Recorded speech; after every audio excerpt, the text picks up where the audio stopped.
The judge told Barry Bennell that children aspiring to become footballers considered him a god, but in reality, he was the devil incarnate.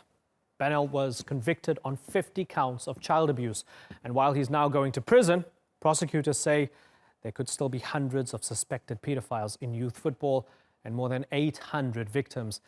The scandal broke after one footballer, Andy Woodward, came forward and recounted publicly how Bennell repeatedly assaulted him in the 1980s. Woodward told the newsmakers in 2016 that breaking his anonymity opened up the floodgates of accusations. The thing is like now it's come out, I'm not alone. There's so many of us suffered exactly the same psychological problem that we had with him, and I know others around the country. You see the stats that have nobody's ever come out before, but that man, he had ultimate control over us. Well, Andy Woodward teamed up with another former footballer and survivor of sexual abuse, Steve Walters, who joins me now. Together they founded the organization, the Offside Trust, which advocates for safeguarding children from abuse in sports. Steve, really good to have you here on the Newsmakers. Are you relieved? Yes, I am totally, to be honest. We've been to hell and back the last 6 weeks with the court process. Basically had to go up in that stand and tell all the media, the whole world, the jury, complete strangers, all about our abuse as a child, and it was very traumatic, but we're just glad it's all over. Do you feel that justice has been served? Most definitely. Barry Bennell, he's 64, altogether he had 454 years. I know it's been knocked down to 31, but he's going to die in jail, so we're more than happy with the sentence. Judge Clement Goldston QC described Bennell as the devil incarnate. When the judge said that, did that sound accurate? It did. The judge was first class from the first minute of that trial right to the very end. We finally got to see that monster Bennell in court the final day. All he did was keep his eyes on the floor. He had a little glance every now and then, but we still couldn't get eye contact. But yeah, the judge summed him up perfectly. There's still plenty more out there. I've spoken to over 100 victims who suffered from Barry Bennell and other predators, but we're just glad he's gone. He's off our streets, and he can't harm anybody again. Yeah, after all these years, for about 3 decades, keeping it all in, and of course, as we said, the floodgates opened up with Andy coming forward and you and others, right? How did it feel knowing you were in the same room as him and finally he was having his comeuppance? It was weird, but he used to have this hold over us, and now he's just a wrinkly, disgusting little pathetic old man. He's dying. He's had cancer of his tongue. He can't talk properly. He can't eat properly, and just sit. He no longer has the power over us. So like myself and all the others, we can begin our life again now without having to worry about him.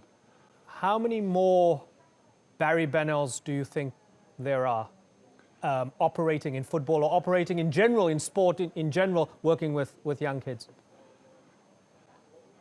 There's obviously years ago, there was no social media, there was no internet, there was no awareness at all. There was predators everywhere. Anywhere in sport, and particularly football, where predators could get near children, they were everywhere. We know there's more cases coming up further this year, but safeguarding has improved dramatically, but there's still a little bit of a shortfall, and that's why we've created the Offside Trust, where we can make a difference and keep our kids safe within football and within sport. Steve, we reached out to the FA. We wanted to talk to them as well. I want to read you some of what they had to say to us, and I want to hear what you have to think. They say, we want to take the opportunity to acknowledge the traumatic experience the victims and survivors have endured. We continue to signpost those who have suffered in this way to speak to the independent inquiry into allegations of non-recent child sexual abuse in football. If there are any victims and survivors who have not come forward, we encourage them if they are ready to do so, to speak with the police. That's the FA. Do you feel they've done all that they can in order to help? Well, with the legal system, the truth has finally come out. We had faith in the judicial system, and like I said, they found out the truth. We need the footballing authorities, the footballing world, to. I know they've launched the inquiry, but we need to find out what happened at various football clubs and find out the truth. The journalists have been digging. I've know personally a lot of evidence that's still out there. We just want apologies from various football clubs, and we just want the truth, and we want justice. That's all we want. We want to, any child should not be able to go to a football club, play football, and this happened to them.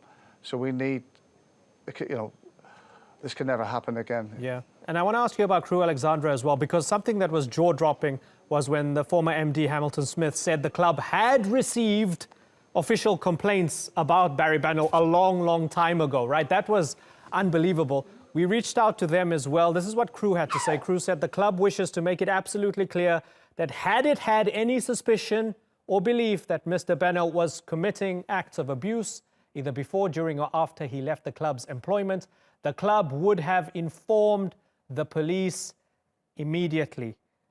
I hate to ask this question, Steve, but do you believe them? I'd rather not comment on Crewe Alexandra at the moment, to be honest. Hamilton Smith was the managing director. I knew Hamilton myself. Lovely, genuine, honest man. He's been brave enough to stand up to Crewe Alexandra and tell the truth. So it's up to the footballing world to, we all know what happened. Come on, there's that many of us. Somebody somewhere must have known. They had meetings, with the management and the board. So, come on. We all know the truth, and hopefully one day they might accept something, and just, we just want an apology. That's all we're looking for. Steve, we've had Barry Bennell and others damage the lives of so many men, such as, yourself, people who've kept it in for so many years and have now come forward. Tell me what Offside Trust is going to do for children and what it's going to do for young people who are in the hands of adults with way too much authority over them in the football context. What the plans for the Offside Trust and what we're trying to do now, we've had various meetings with the FA, the PFA and various organisations. We're looking to make sure that safeguarding improves. It already has since November 2016. The safeguarding at various football clubs has improved dramatically. We've done various work with Everton Football Club, who are the flagship of safeguarding. We're going to make sure it's virtually impossible for any predators to be involved in football. Obviously, at the highest level, it's very difficult now, but we need to make sure it's from the top all the way down to grassroots. Are you changing the culture of those who might have turned a blind eye in the past? Yes, we've definitely done that. What it's education as well with the parents. They need to be asking themselves, when you drop your child off somewhere, who's in charge of the safeguarding? Have they been at the police checks, at criminal records, and so on and so forth? All we want to do is just make it impossible for predators to be involved in football and primarily sport. Steve, it's been an extraordinary journey for you and others, and you all have been tremendously courageous. I thank you very much for joining us here on The Newsmaker. Steve Walters.